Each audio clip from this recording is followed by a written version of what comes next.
Different ಆಗಿರೋ ಒಂದು script ಮಾಡ್ಕೊಂಡಿದ್ದೀನಿ ಸರ್. ನೀವೊಂದು ಅವಕಾಶ ಕೊಟ್ಟರೆ. ಗುರುಗಳೇ, ದಯವಿಟ್ಟು ನನ್ನ ಕೈ ಬಿಡಬೇಡಿ. ಊರು ತುಂಬ ನಾನೇ ಹೀರೋ ಅಂತ ಡಂಗೂರ ಬಾರಿಸ್ಕೊಂಡು ಬಂದ್ಬಿಟ್ಟಿದ್ದೀನಿ. ಬೇರೆ ಹೀರೋನ್ ಯಾರನ್ನೂ ತಗೊಂಡ್ಬೇಡಿ. ಕೇಳಿ ತುಂಬಾ ಖುಷಿ ಆಗ್ತಾ ಇದೆ. ಇಂಥ ಕ್ಯಾರೆಕ್ಟರ್ ಮಾಡಬೇಕು ಅಂತ ನನ್ಗೆ ಎಷ್ಟೋ ವರ್ಷದಿಂದ ಕಾಯ್ತಾ ಇದ್ದೆ. ನನ್ನ ಮಗನ ರೋಲ್ ಮಾಡ್ತಿರೋದು ಯಾರು ಸರ್? ಅಮ್ಮ ಅಮ್ಮ, ಈ ನಿದ್ದೆ ಕರೀಲನ ಗುಡಿ ಬಿಟ್ಟು ಹೋಗೋದಕ್ಕೆ ಹೇಗ್ ಮನ್ಸ್ ಬಂತಮ್ಮ? ನಾನು ಒಬ್ಬಂಟಿ ಮಾಡ್ಬಿಟ್ಟು ಹೋಗ್ಬಿಟ್ಟಲ್ಲಮ್ಮ. ಈಗ ನಾನು ಯಾರನ್ನ ಅಮ್ಮ ಅಂತ ಕರೀಲಿ? ಅಮ್ಮ ಅಮ್ಮ ಅಮ್ಮ.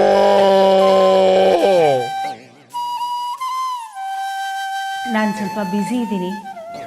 ನೆಕ್ಸ್ಟ್ ಸಿನಿಮಾಲ್ ಸಿಗೋಣವಾ?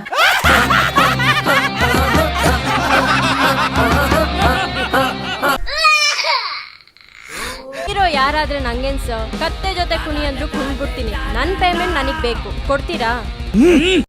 ಅದು ನಾನೇ.